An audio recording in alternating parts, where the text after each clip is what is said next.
if you smell what The Rock is cooking. Acknowledge me. You don't know what hard times are, Daddy. We are bad to the bone. Get it? Bad to the bone. Tell me when I'm telling lies. I'll fight anybody. Who do you want? Just let me fight him. Let me tell you something, Jim Ross. Mega power, yeah. We got it for you. We are the best of the best.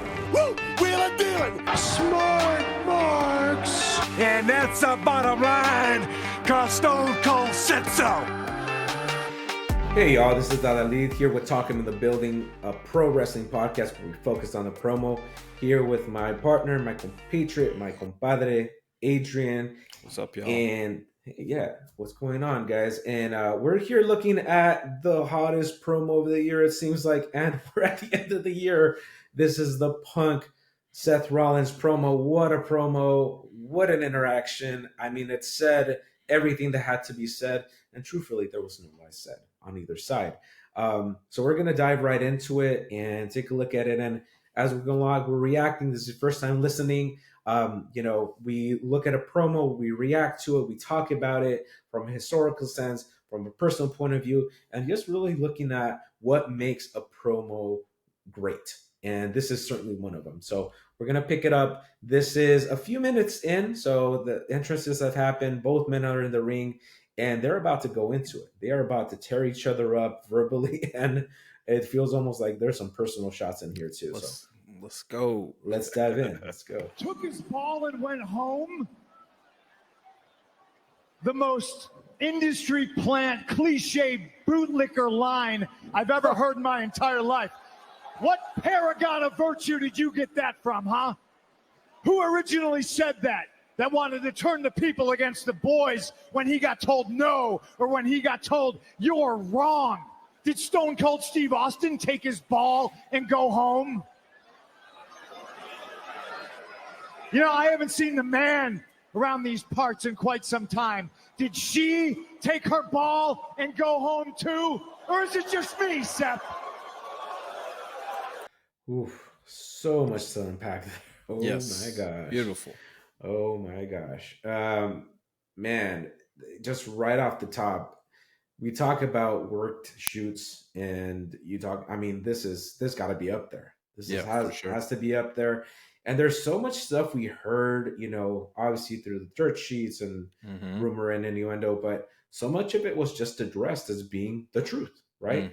Down to that last line, that last piece he said about cancer is he said it in an interview when Punk was not signed to WWE. That's true. I remember that. That is such, I remember playing that over for people that weren't even fans. This is legitimate. There's some real discord from Seth Rollins towards CM Punk and the friends he still has in AEW. But that's the part that stood out to me, that I was like, wow, they're really going for it. They're really trying to sell this feud, and it worked, because I want to watch. I want to see what happens next. We're locked in, man. We're locked in for Netflix, largely because of something like this. Right.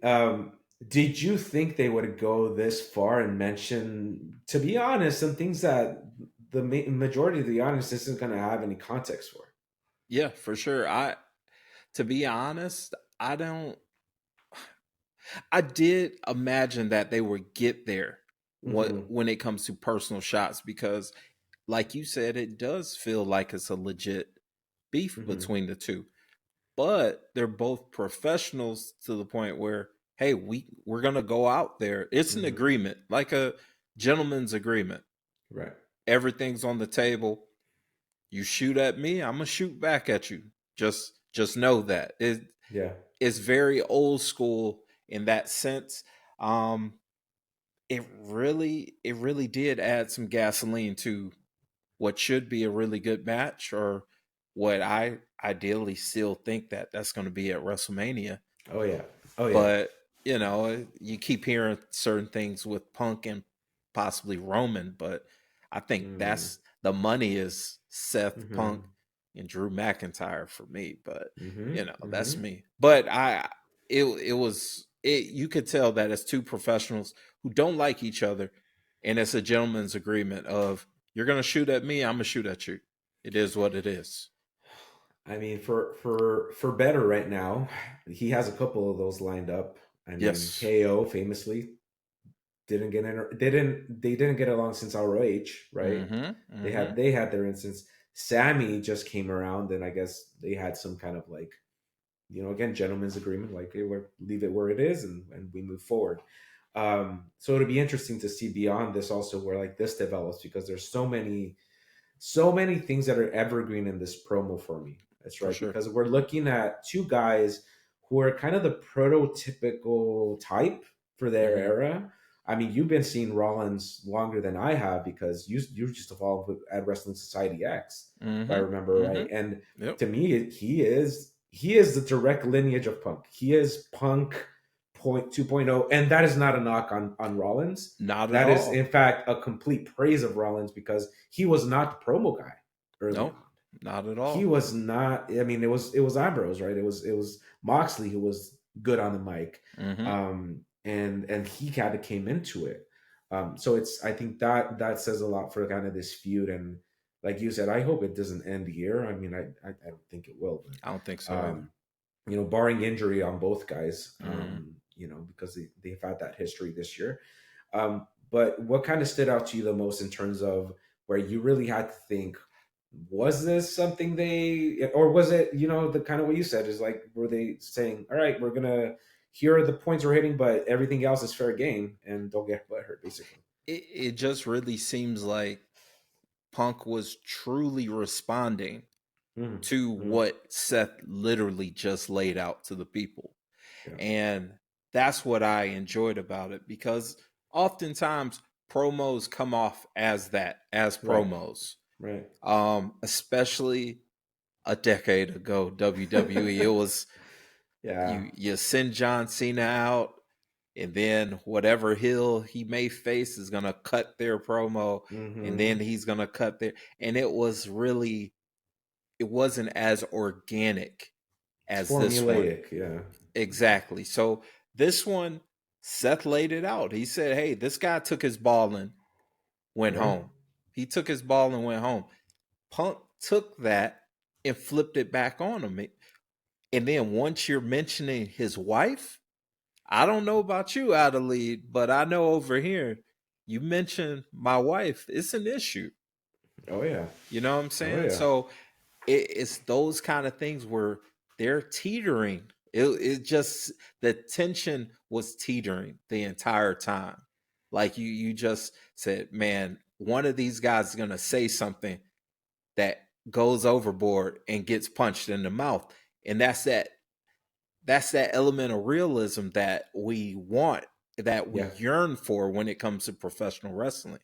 Like once he said the man's not around, like, yo, like let's not do that. and let's not do that. Relax. And then he says the thing about raising the kids, like, man. Yeah, like, you don't know why. You're like that's low. That's a little harsh. Yeah, for sure. It gave me vibes of Miz and Bryan on Talking Smack. Yes. Where like later you find out Bryan was like, I had to walk away because I was about to beat this fool down. Because he was speaking out of school. Like, yes, we agreed to something, and there's a format of the show where like Vince had less of an opinion on that one. But this one felt like a couple of times I'm like, yo, if it may not happen here, but as soon as they cross that curtain, I don't know what's gonna go down. Professionals or not, you bring in family and you bring in everything else. You mentioned something of, Go ahead. No, I was gonna ask, man, what are your thoughts? Because in that promo, Seth brought up Punk going on his buddy's podcast. We all know the famed Colt Cabana podcast. In fact, 2 episodes that I still listen to occasionally because how good it was and how real and emotional it was. And even mentioning, you took a good chunk of change to go down the street, and how did that go? Those little things are insider, right? Like to the hardcore, mostly AEW fans. What are your thoughts on them actually going there?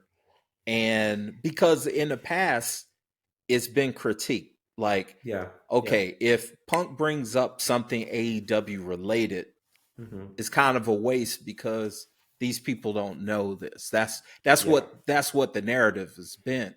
What were your thoughts about how did it land this time? Why did this one land, whereas in the past it didn't land? I want to say, first of all, because everything that either side said was rooted in truth, right?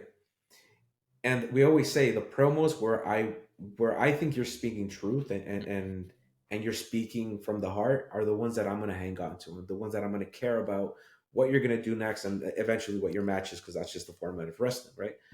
But in this particular promo, nothing he said was untrue, right? You can argue, right? We can argue like, well, he was mistreated in AEW. Look, I don't know about you, but if the owner of a company is literally creating a show for me, and again, we can get into a different conversation about Tony Khan's leadership and whatnot. But let's see is that, what do I have to complain about?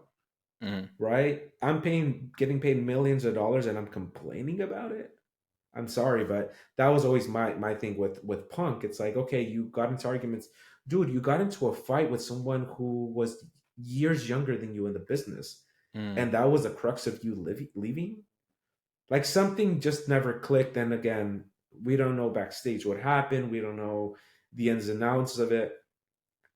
But people talk backstage. For sure. They're friends. The wrestling business, as big as it seems to us, is very insulated. It's very tiny. And it's like when you're coworkers, right? You go to a different job and you're within the same industry. You know this, Adrian. Absolutely. You might recommend someone. You might say, hey, I'm thinking of bringing this person in. And you say, nope, bad person. Nope. Don't even think about it. It's going to ruin the flow. It's going to ruin the flow, man. Don't even think about it. And you can see this happening in real time, right? And I think that's why this feels so real, because it is. It's not made up. It's based on true emotions. It's going back to Edge and Matt and the Lita situation. And that was rooted and that was money. Right. And this is what I go back to. This could have all been done in AEW because there was money with the Bucks. There was money with Kenny. There was money with Hangman. Right? You could have turned that into an amazing program. This is literally what that Hangman Punk promo should have been. Yeah. This is literally what it should have been. And I don't know if you go as far as saying, well, Hangman went into business for himself, which it kind of feels that way.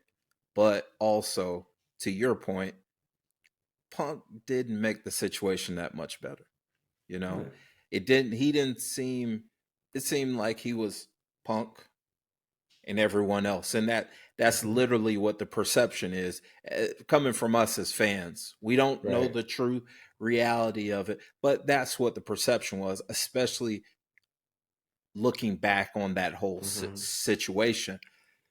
But honestly, this promo should have happened years ago with Hangman and Punk. Yeah. That same exact pros, same exact issues at hand, going as far as saying, hey, you're a cancer and you shouldn't even be here, but I'm gonna make you go home for another 10 years. Like, Hangman should have been the one saying this. And it's so weird and bizarre, but also genius that WWE pretty much took what should have been that Hangman storyline. We're gonna do it now. Yeah. And we're gonna do it better. We're gonna show you how it's done. But I mean, he came short of saying you're a hypocrite to Punk, right? Which in a lot of ways I can look at a lot of the moves and say he is, because on that podcast that he mentioned, he didn't just talk down to Vince; he talked down to Triple H. Triple H, yep. He did it on camera, right, for the show and the pipe bomb. But on that podcast separately, he's like, I don't get along with him. He wanted that main event with me. I said, you're not good enough for them. I remember that podcast so well. Yep. And that's going to have a payoff, hopefully. If you're breaking up the podcast, you're bringing everything else that comes with it, as far as that's a fact. Yep. And I feel like this is the promo we're going to look back on later this year for Punk's sake and say, they hit this, they hit this, they hit this. And it's going to be fascinating to see where they go from here, because like you said, we're no longer in an era where it's a formulaic promo that's going to have its ending match. And then again, this was Punk's biggest complaint was, okay, you're going to have me lose to The Undertaker, and then what? Right. You're going to have me lose to Brock, and then what? That was always his biggest complaint. He doesn't have that anymore, right? Mm-hmm. He was off an injury, and he was still in storylines. Yep. Right? So I'm very curious to see, because these are two guys at the top of the game, right? Two guys who, quite honestly, do have a chip on their shoulder of sorts, because Punk is coming off, a great program with Drew. Rollins is Rollins, and he, was kind of second fiddle to a lot of the main events the last couple of years. Mm-hmm. So what's it this year, And I think it's going to be a great showing coming up. So yeah, I do think that this rivalry, or this growing rivalry, will cement Seth as one of the best, absolute best, because sometimes, iron sharpens iron. I don't want to just use, commonly used mottos and stuff, but it's the truth. Yeah. Punk is gonna elevate him. We've said this before with Punk and Drew, and Drew has greatly benefited from being challenged by someone like Punk. Mm-hmm. He's delivered, and I absolutely believe Seth's gonna do the same. I'll argue this, because you brought it to my attention. I wasn't thinking about it as much, but mentioning Becky, when Becky hasn't been part of anything for months, right? Mm-hmm. She's come in the promotional materials for Netflix and whatnot, which is all, but it's all a conclusion. She's coming back. But wouldn't this be a great opportunity for Punk to keep disrespecting Rollins and his wife, and Rollins finally saying something about AJ directly, which he can't. He basically did this time, and that's how you bring AJ back in, through a tag. Mentioning that Punk and AJ know nothing about raising a child, those are kind of fighting words for a lot of women. Yeah. So you never know, man. I'm with it. Yeah. I'm locked in. I love it. Well, it's a great start to the year, and for the listeners, check us out. We got plenty other episodes, full length episodes. We just want to really jump in on this one, because there's such a great interaction, and it really sets us up to see, hey, what's going to happen next year, because this is just one feud among so many others in WWE right now. So tell us in the comments, tell us your thoughts on this promo, and how you're looking this to develop. What are your thoughts on? Are you pro Punk? Are you pro Rollins? Did you think there was some work shoot elements here? Let us know in the comments and shout us out. Again, this is Talk in the Building. This is Adrian, Adalid, and